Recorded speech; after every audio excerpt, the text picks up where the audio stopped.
continuamos con el ciclo de charlas en homenaje a los 100 años del centenario de Jorge Millas.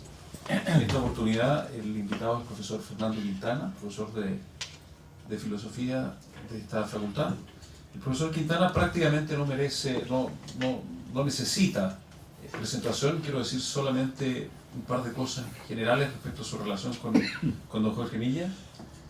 Desde que fue alumno del curso de Filosofía del Derecho en esta facultad el año 58, el profesor Quintana, después de estudiar la carrera completa de Derecho, también estudió la carrera de Filosofía y en consecuencia en la Facultad de Filosofía también fue alumno de don Jorge Millas. Luego fue ayudante de don Jorge Millas aproximadamente el año 64 y tuvo una vida vinculada por más de 20 años, 25 años, a lo que fue la carrera científica y académica de Millas. Así que, ¿quién mejor que don Fernando para hablarnos hoy sobre una charla titulada El sentido del derecho en la filosofía del derecho de Jorge Millas? Los dejo a ustedes con don Fernando Quintana. Muy bien, muchas gracias. Buenas tardes. El tema, ¿no es cierto?, es el sentido del derecho en la filosofía del derecho de Jorge Millas. Bueno, yo me voy a remitir básicamente a su texto de filosofía del derecho y de ahí he sacado alguna.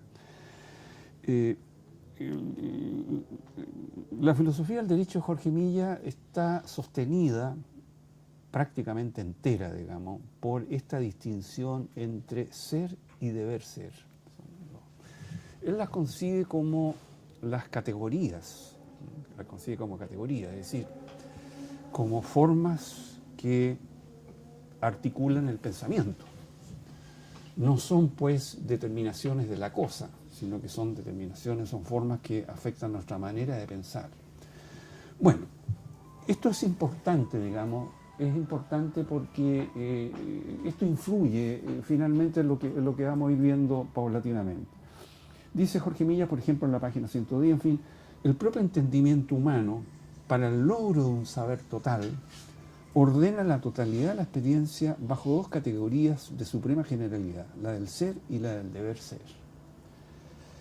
Son tan universales que nada hay intuible, concebible, real o imaginario, actual o posible fuera de ellas. O sea, la totalidad de lo que se abre al pensamiento o cae bajo el dominio del ser o cae bajo la categoría del deber ser. Y aquí entonces uno diría, bueno, esta filosofía del derecho se va a convertir en una especie de debate metafísico. No. Jorge Millas en ese sentido siguió bastante las aguas de Husserl, que en esta parte, en la parte de la ontología o de la metafísica, fue suficientemente formalista para entregar, podríamos decir, una forma cómoda de trabajar conceptualmente estos temas de ontología. Porque si uno quiere formarse una idea, por ejemplo, de la metafísica o de la ontología, leyendo Heidegger, probablemente no va a llegar a entender exactamente de qué se trata. Pero en cambio Husserl es un hombre que, digamos, estableció una serie de, podríamos decir, de herramientas didácticas para abordar temas que han sido por siglos los temas de la filosofía, el tema del ser, en fin. Entonces, desde ese punto de vista, para Jorge Millas, el ser, por ejemplo, representa, fíjense ustedes, estoy copiando simplemente, la unidad de todo lo que puede ser pensado. Y el deber ser, que a su vez tiene ser, es algo que representa una exigencia de estimación o preferencia. Estas dos ideas son las que mueven toda la filosofía del derecho de él. Ser como una unidad de pensamiento, el deber ser como la representación de una exigencia de preferencia, en fin. Ahora, la filosofía en general, como búsqueda de un saber, Jorge Millas utiliza constantemente dos ideas que están permanentemente entrelazándose. Por un lado, la idea un poco metodológica, digamos, de llevar el pensamiento al límite, esa es una idea, pero por otro lado, la filosofía como la búsqueda de un saber integral, Y aquí viene la famosa expresión, ¿no es cierto? Radicalmente fundado. Esto de radicalmente fundado es una expresión que empezaron a utilizar mucho los españoles, digamos, hace ya un buen tiempo, y que proviene de la palabra raíz. La raíz, rizoma, raíz en griego, rizoma, o sea, la raíz de las cosas. No solo el origen, sino que también los principios, los fundamentos, en fin. Entonces, esto de radicalmente fundado indica entonces un saber que tiene que apoyarse en último término en principios o una base sólida. Entonces, esta investigación de fundamentos general, la filosofía, se abre en 4 grandes, podríamos decir, dominios. El dominio del ser, el dominio del conocer, el dominio del deber ser y el dominio de la estructura y leyes del pensamiento lógico. Esto es importante porque no son estos compartimentos estancos. Aquí aparece, ¿no es cierto?, en este programa, digamos, la investigación del ser, pero al mismo tiempo el deber ser. Bueno, al llevar este esquema al campo de la filosofía del derecho, del cual la filosofía del derecho forma parte de la filosofía general, entonces resultan 4, a su vez, 4 dominios, que son la lógica jurídica, la nociología jurídica, o la ciencia del derecho, en fin, la axiología jurídica y la metafísica jurídica.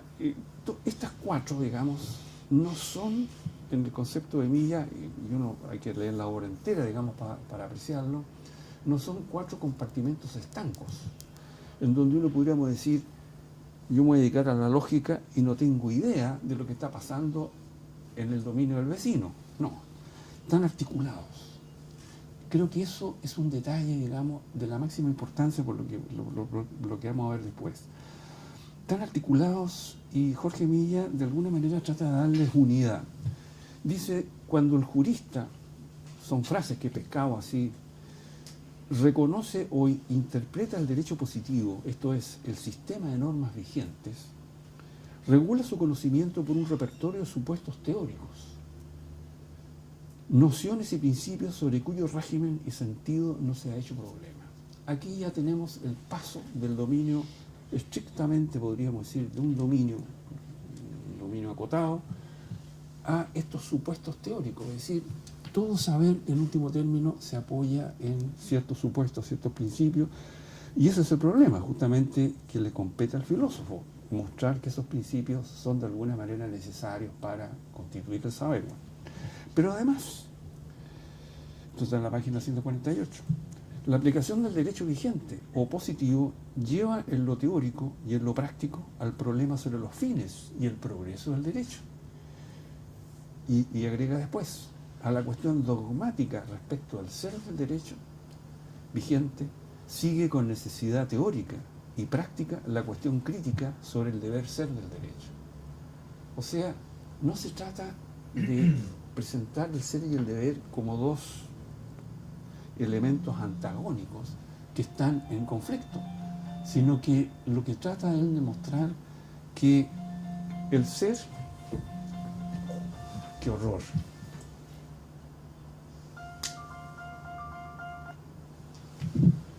sino que el ser y el deber se complementan. O sea, hay pasos de uno al otro. Esto es importante porque ya vimos las exposiciones de Enrique Barros el tema del formalismo. Resulta que con esto va a aparecer entonces, cuando se desarrolle todo, que el formalismo, que de alguna manera cae bajo la categoría del ser, en fin, la lógica, etc., sin embargo, se abre hacia el campo de la axiología. Esto es el tema de los fines, lo vamos a ver inmediatamente después. Entonces, en el libro de Jorge Milla hay constantemente un movimiento que va de lo puramente lógico, digamos, de lo estructural, en fin, de preocupaciones lógicas, hacia preocupaciones sobre temas relacionados con los fines y con la metafísica. Entonces, uno diría, para presentar un poco todo esto, que la constitución del conocimiento jurídico, la marcha va desde un saber de algunas regulaciones en un sector de dominio del derecho, civil, penal, administrativo, laboral, etc., hasta la constatación de ciertos supuestos teóricos que han hecho posible ese saber, como el sujeto de derecho, en fin, los llamados conceptos jurídicos fundamentales, así llamados por la teoría general del derecho, y junto a ellos aparecen los principios a priori del derecho, los que han posibilitado la constitución del conocimiento, pero también los principios materiales del derecho. Después aparece el tema de los valores jurídicos, o sea, en relación con los principios materiales del derecho, aparece el tema de los valores jurídicos, y finalmente la inserción del derecho en una concepción de la vida humana.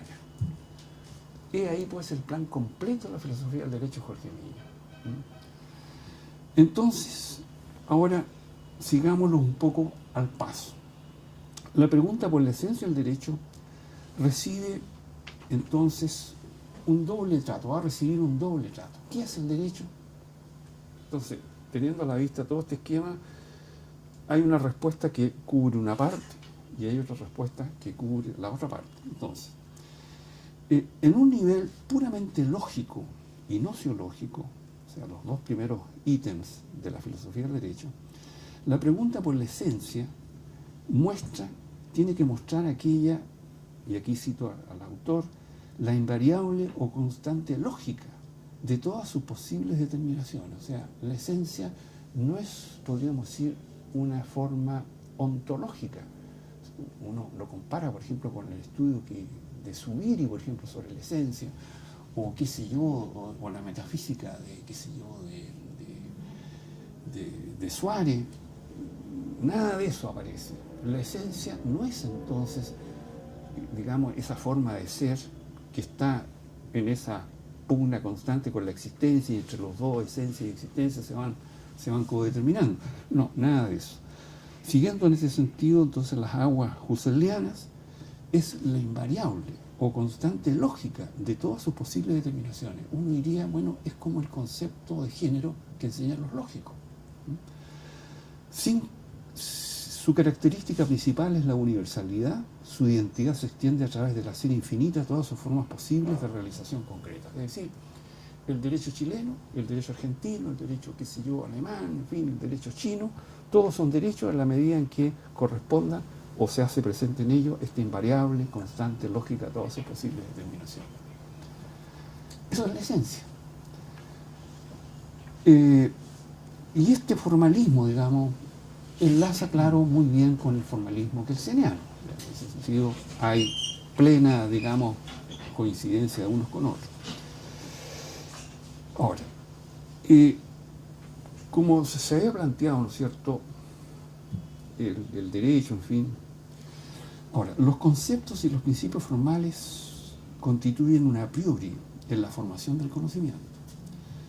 Son un a priori.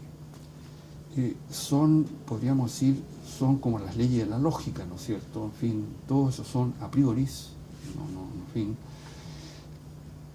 Pero hay otros conceptos de tipo principios de carácter material, relacionados muchos de ellos con el derecho natural, con la historia, en fin, con distintas dimensiones, con la axiología jurídica, por ejemplo, principios, por ejemplo, la equidad y cosas por el estilo. Pero volviendo al tema de la esencia, esa constante lógica universal le va a permitir a Millas meterse por este cauce para encontrar que esa constante lógica es, en definitiva, la norma. Las normas. Eso es la esencia, pero desde un punto de vista puramente formal. Entonces, para abordar el tema de las normas, hay tres grandes, podríamos decir, llegadas. Una, la norma como el significado de los lenguajes jurídicos, o sea, una posición semántica. La norma es lo que significan las expresiones legales, o de un contrato, qué sé yo. En segundo lugar, la norma es una estructura determinada, es un tipo de proposición, en fin, hipotética, etc. Y en tercer lugar, en esta estructura lógica cada parte cumple funciones.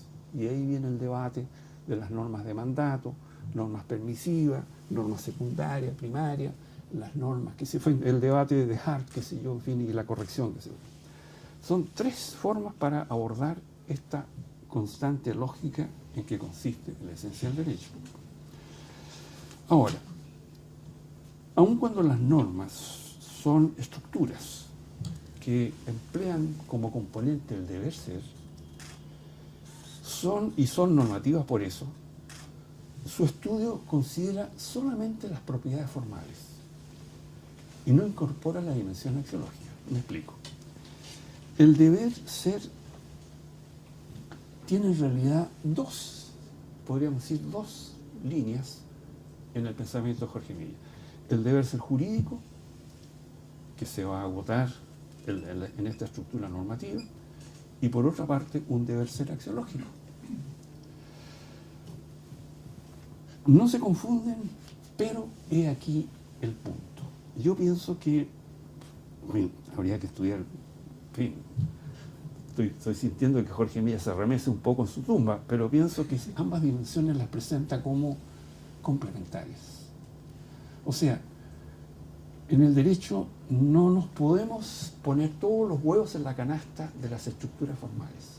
Hay otras dimensiones que es necesario considerar. Lo vamos a ver eso enseguida. Da el siguiente ejemplo. Por ejemplo, una novela dice, tiene que ser amena y nadie puede ser condenado sin previo proceso, en fin. Ambas proposiciones incorporan el deber, pero siendo el deber ser en ambos una exigencia, sin embargo, son diferentes en otro aspecto. Porque el deber ser, la novela de ser amena, el deber ser axiológico, es una exigencia estimativa.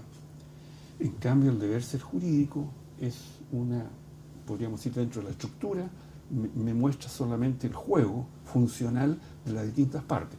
Si alguien se prohíbe hacer tal cosa, si alguien lo hace, entonces se le aplica una determinada sanción. Cada parte funcionalmente cumple una tarea. En el deber ser axiológico no es así. Entonces, es aquí pues el asunto. Al final casi del libro, en la página 342, Jorge Milla nos dice lo siguiente. El derecho posee ante todo una razón pragmática de ser. Proviene de la necesidad y es un medio útil para la consecución de determinados fines de la vida humana.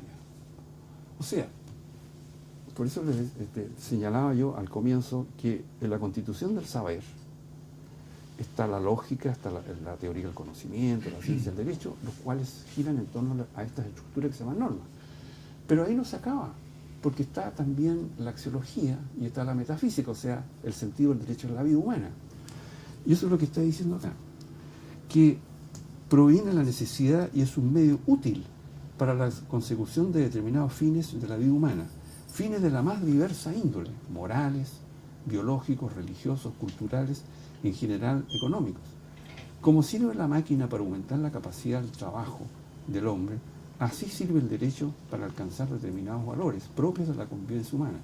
Se trata verdaderamente de un instrumento de vida, de una herramienta. Por eso la pregunta, ¿por qué obliga el derecho? Admite sin reserva la respuesta aplicable a todo bien instrumental. Antes la misma pregunta se la había hecho en la sede, podríamos decir, formalista, o sea, de la norma. Y eso, claro, nos remite al tema clásico de Kelsen, a la búsqueda de la norma categorial, que sí, en fin. Pero acá, en este otro dominio, la pregunta ¿por qué obliga el derecho? Admite otra respuesta, que el derecho obliga transitivamente en cuanto es un medio necesario para la realización de ciertas metas valiosas. Y aquí entramos entonces en la otra perspectiva, o sea, hemos estado permanentemente cruzando, ¿no es cierto?, dos líneas. Por un lado, transitando por la vía formal y por otro lado, no perdiendo de vista que el derecho, siendo estructura, esa estructura está puesta teleológicamente para el cumplimiento de determinados fines. Sigo leyendo, pero la comparación de una máquina con la máquina no debe inducirnos a error respecto a la naturaleza axiológica del derecho, porque no obstante ser la utilidad un valor primordial, su rango y la fuerza obligante, su deber, son de la clase de los más altos valores.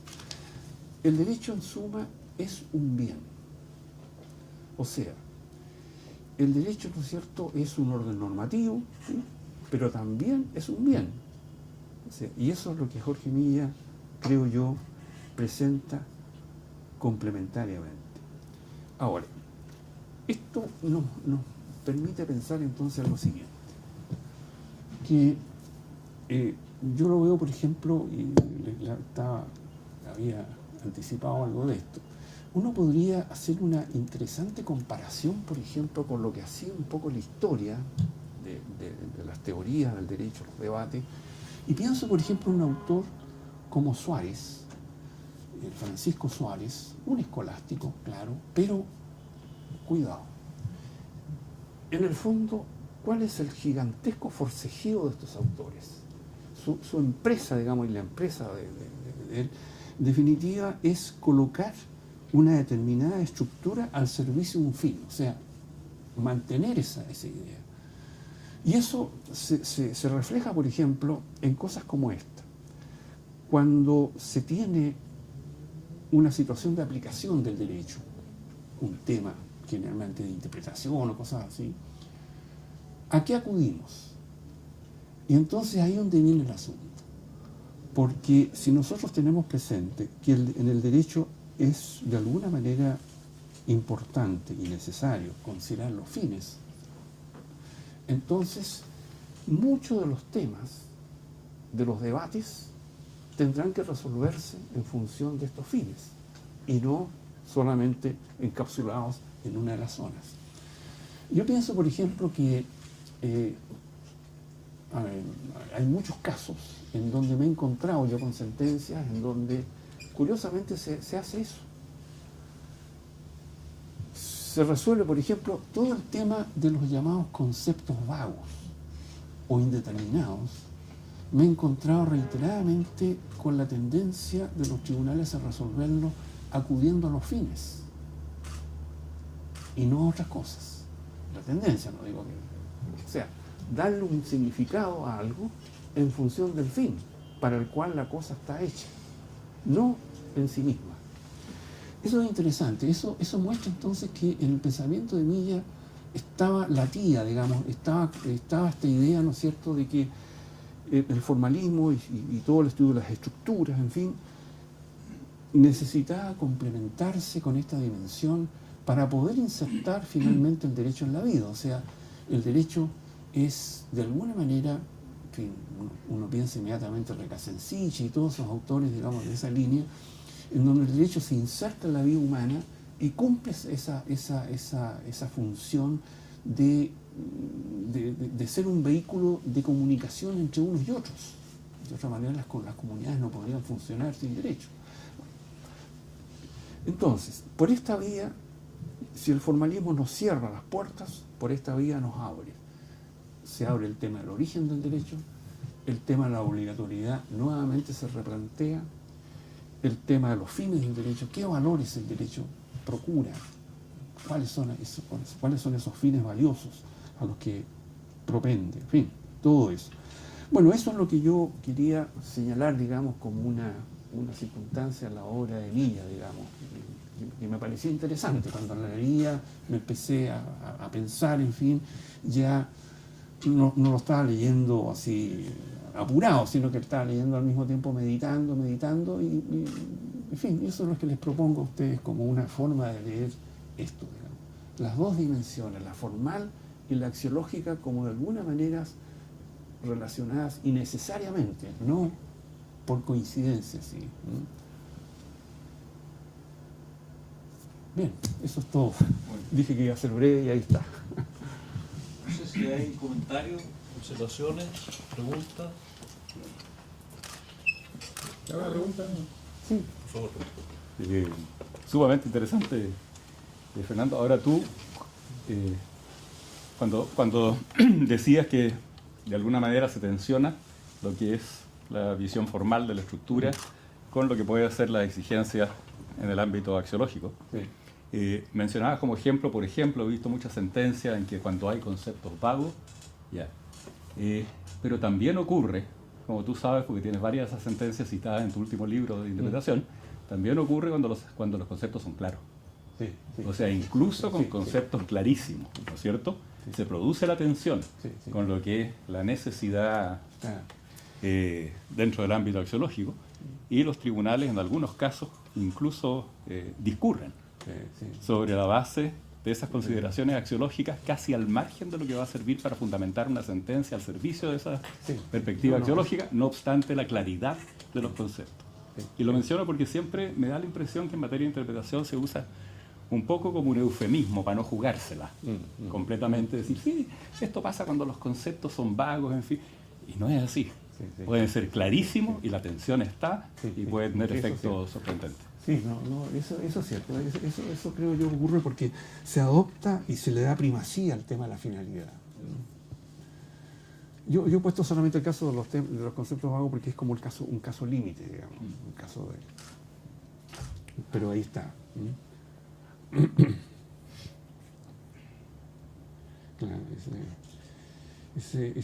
Claro, ahora el tema de los medios y los fines es un tema realmente complicado, porque uno siempre se recuerda, ¿cierto? Estudia todo esto con la espada de Damocles, ¿no es cierto?, de Maquiavelo, el fin justifica los medios, o sea, hasta qué punto, ¿no es cierto?, se da esa transitividad que dice Jorge Villa, que se da entre el fin valioso y el derecho como un instrumento, digamos, que recibe esos valores, digamos, y entonces así como una especie como el rey Midas, los fines tocan al derecho y lo convierten en algo valioso. Claro, habría que ver hasta qué punto eso es así, digamos, o sea, habría que estudiar con más precisión, digamos, cómo se da esa transitividad del valor del fin, por ejemplo, la paz, la justicia. Uno podría pensar a veces que una decisión legislativa es exactamente lo contrario a la paz. Promueve el conflicto, más que la paz. Pero en fin, está abierto. En todo caso, me parece a mí que el esquema de Jorge Milla es más que el puro formalismo. Es más que el puro formalismo. Y eso es interesante porque es el problema que todavía tenemos, nos damos vuelta, que es en torno al mismo.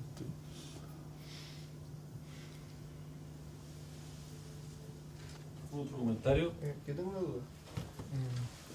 Desde el punto de vista de la interpretación jurídica, ¿cómo la teoría de Jorge Milla respondería ante los casos difíciles, atendiendo que, según Agustín Esquella, para él, o sea, para Jorge Millas, el fin superior sería la seguridad jurídica? Claro, o sea, si uno le da cabida a la parte axiológica, a la parte finalista, digamos, tendría que ver aquello que contribuye de mejor manera a la seguridad. Y eso puede ser tanto respetar la literalidad como buscar otras cosas, digamos.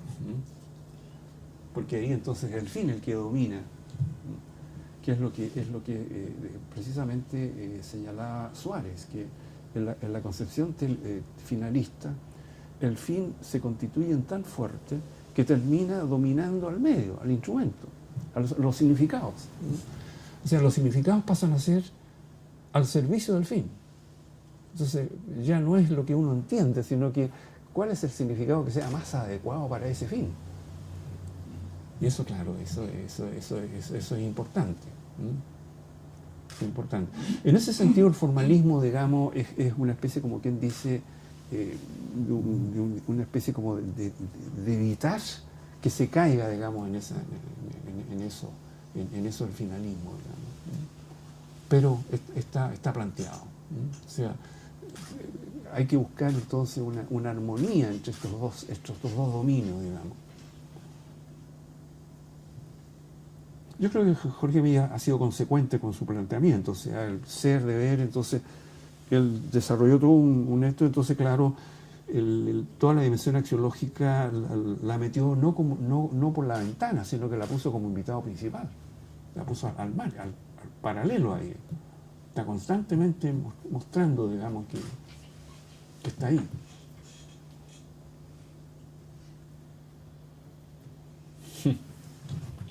Una cosa breve en relación con la pregunta que te acaban de hacer.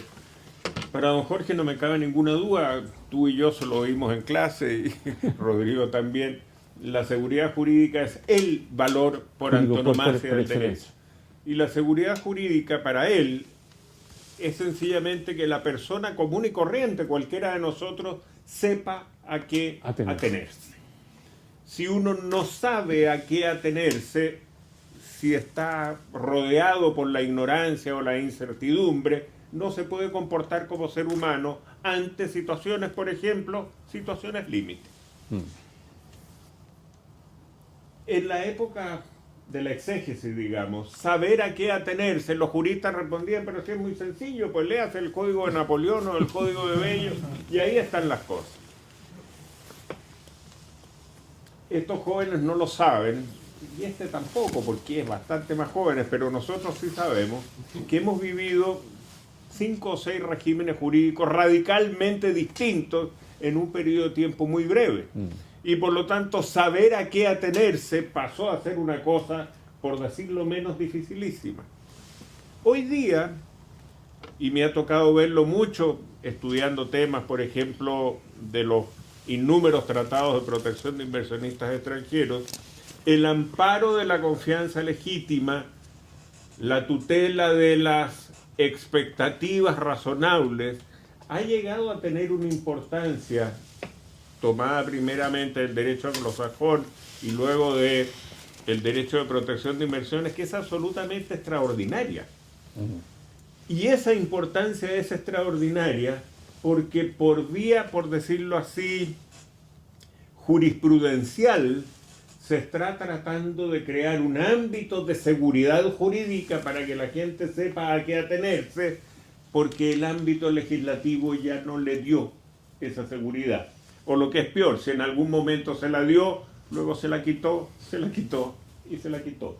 Y por lo tanto creo que la perspectiva de don Jorge, la seguridad jurídica para las personas, sepamos a qué atenernos ante las situaciones conflictivas que tenemos en la vida especialmente, lo que él en su momento miró, y así está en su libro, básicamente desde el punto de vista de las normas dadas por el legislador, hoy día se está viendo fundamentalmente por los criterios de resolución de conflictos que nacen de los tribunales. Eso es cierto. O sea, la praxis judicial ha terminado siendo un problema, digamos, un problema. Y eso es, en fin, uno lo ve, por ejemplo, claro, cuando uno lo ve en cosas como esta, por ejemplo, o sea, pero de todas maneras, los sistemas hoy día, por lo menos se tiende a pensar en esto, que los sistemas tienen formas de cerrar los debates. O sea, claro, se crea el Tribunal Constitucional, en fin, lo que sea, pero el último término siempre hay alguien que da la última palabra, aunque sea un disparate, pero cierra el debate. ¿Es eso una forma de contribuir a la seguridad? No lo sé.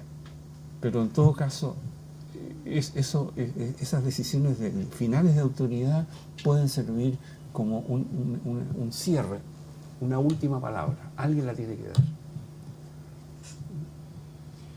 Te voy a contar una experiencia bien curiosa que tuve, y no la tuve aquí, sino que me convidaron hace un par de años a unas charlas en la Universidad Católica donde se estaban analizando unas sentencias del Tribunal Constitucional que, como quien bien dice Fernando, cortan y dicen ya, hasta aquí nomás llegamos con esto. Pero lo cortan respecto de ese caso singular y concreto, no del tema, por decirlo así, no del orden de controversias a que se trata. Y ahí curiosamente ocurrió que se planteó, la sentencia que se estaba discutiendo era derechamente en sentido contrario a una que el tribunal había dictado no mucho antes. Ambas por muy escasas mayorías en un sentido y en el otro, y surgió entonces el tema de lo mismo que dice Fernando: hasta dónde es realmente valiosa la seguridad respecto del caso concreto comparada con la seguridad que tiene que ver con un ámbito un poco más amplio, que es el de la generalidad de las personas que van a leer esta sentencia.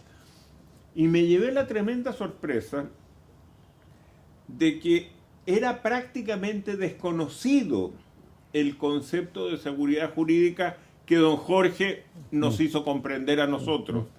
Y el concepto de seguridad jurídica que manejaban las demás personas que estaban en esta mesa redonda era un concepto tomado de Benjamin Stuart Mill, que decía: seguridad jurídica es la protección absoluta del derecho de dominio.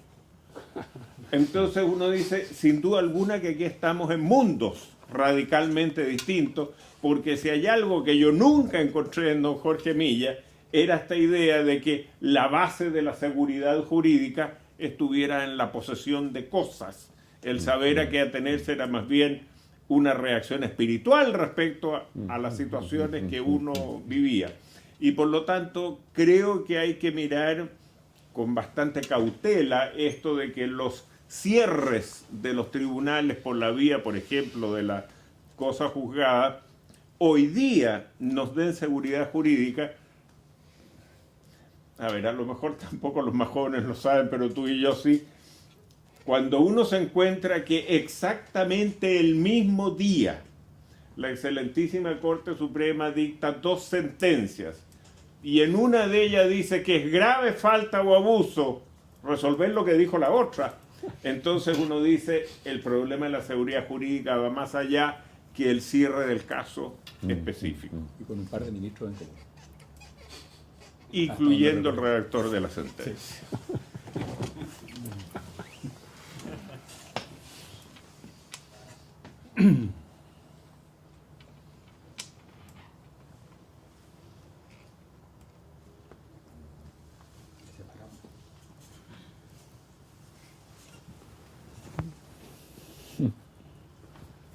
¿No hay más observaciones? Sí.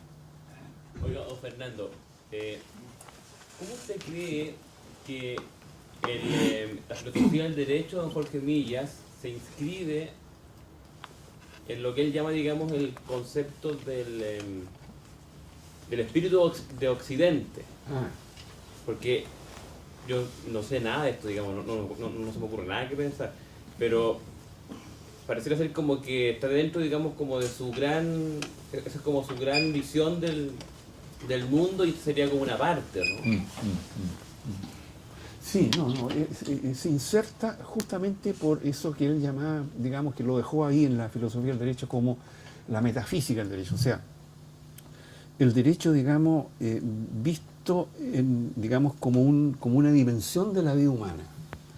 Él polemizó mucho con Carlos Cosio, un argentino, que tenía la idea de pensar que el objeto del derecho era la conducta, o sea, no el objeto del derecho, sino que el objeto de la ciencia del derecho es la conducta, no la norma, digamos, en la visión formalista. Pero ese debate le abrió a él justamente la puerta a otra dimensión. Claro, él rechazó, digamos, desde un punto de vista formal, la posición de Carlos Cosio, es difícil de sostener, pero sin embargo, eso le sirvió para poder entrar y mostrar entonces que el derecho se inserta en la vida, no en este sentido puramente, podríamos decir, coactivo, sino que se inserta como un elemento necesario para vivir. Por ese lado habría que buscar el enlace, digamos, con el espíritu de Occidente.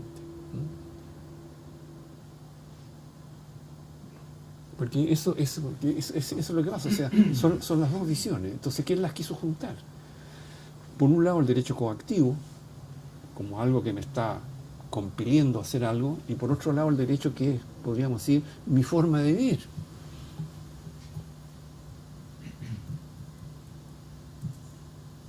Fernando, Sí. ¿no ves alguna conexión en relación a la pregunta que te acaban de hacer con dos ideas que están siempre en los temas de la historia de la cultura que aborda Jorge Millas?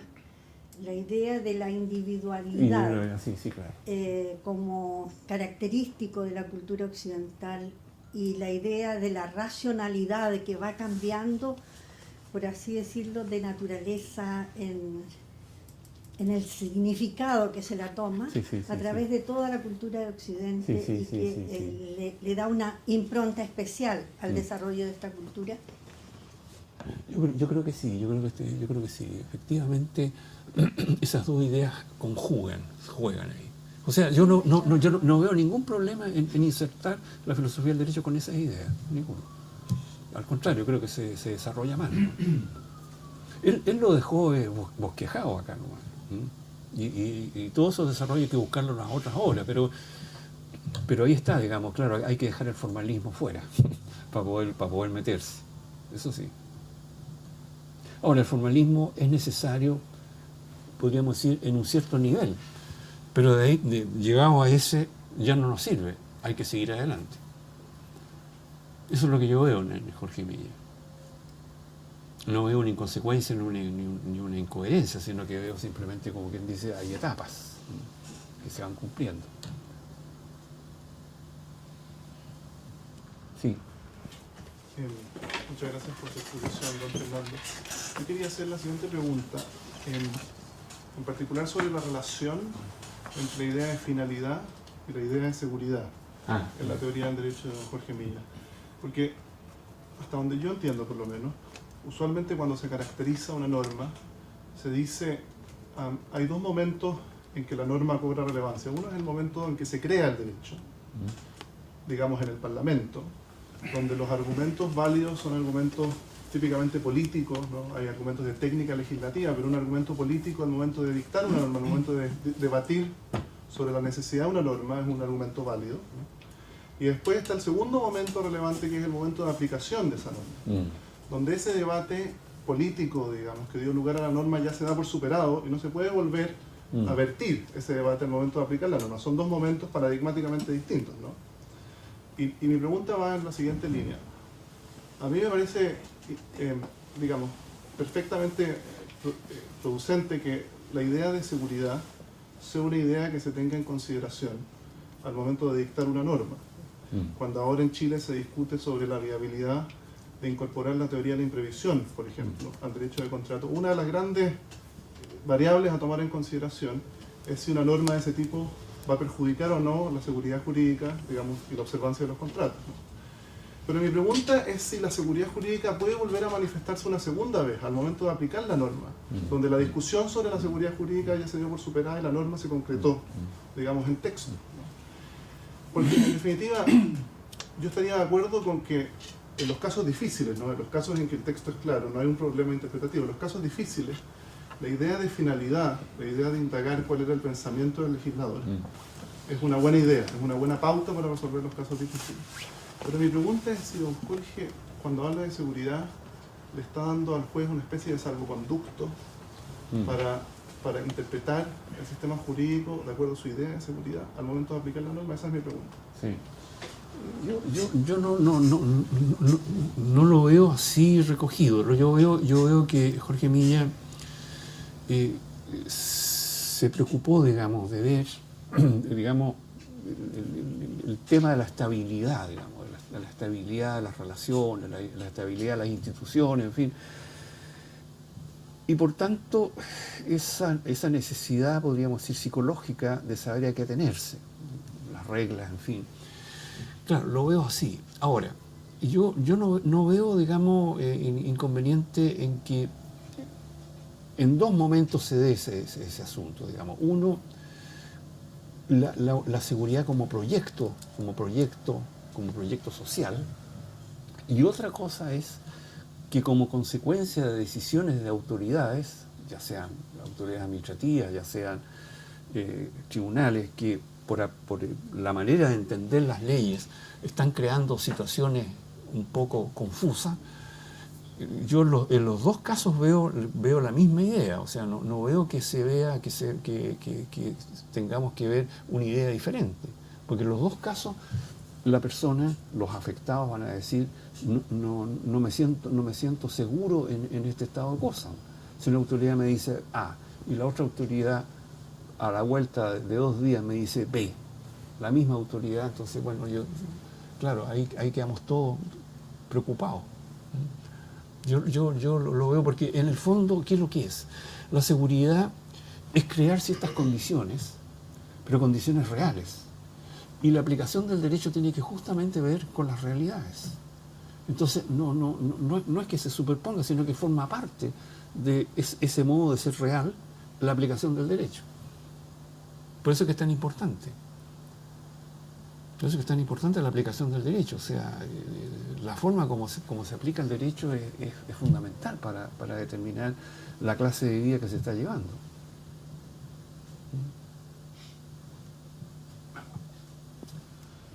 Sí. Bueno, mi pregunta es la siguiente. Si lo entiendo bien, entonces para Jorge Millas el derecho no puede ser un motor de cambio social. Ah, ya. No, digamos, no necesariamente está impedido eso, porque justamente el derecho, al mirárselo como un instrumento de búsqueda de fines o valores, ahí está. Ahí puede ser perfectamente ese. Un cambio, un estado de cosas que se considera más valioso o mejor que el que tenemos y así sucesivamente. O sea, la reforma está orientada por ciertas finalidades y eso no está negado. Si fuese un esquema exclusivamente formalista, ahí habría razones para decir, bueno, el derecho y cambio social son dos ideas que están muy separadas. Pero cuando se incorpora esta dimensión axiológica, entonces sí que tiene cabida eso.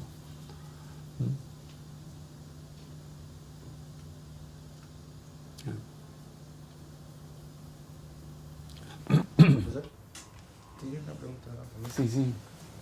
Cuando usted en el fondo hace esta separación que también hace en el fondo Jorge Milla entre formalismo y axiología, hasta algún punto se ha visto con anterioridad las preguntas que han hecho, pero si es que en algún momento cede completamente o de alguna manera, por ejemplo en los casos difíciles, como dice Tomás, la axiología frente al formalismo, ¿seguiríamos hablando de derecho para Jorge Milla, que es tan kelseniano en su formulación del concepto? Sí, claro.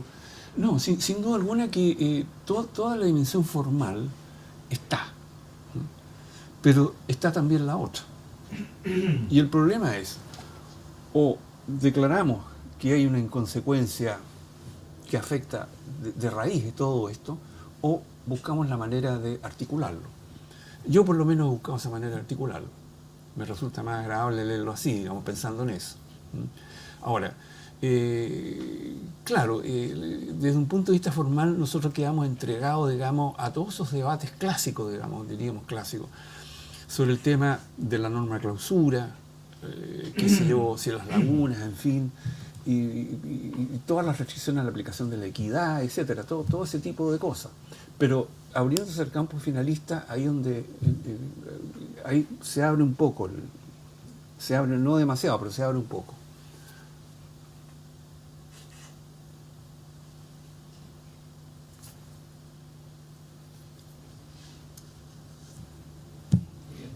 Bueno, solo queda. Muchas gracias.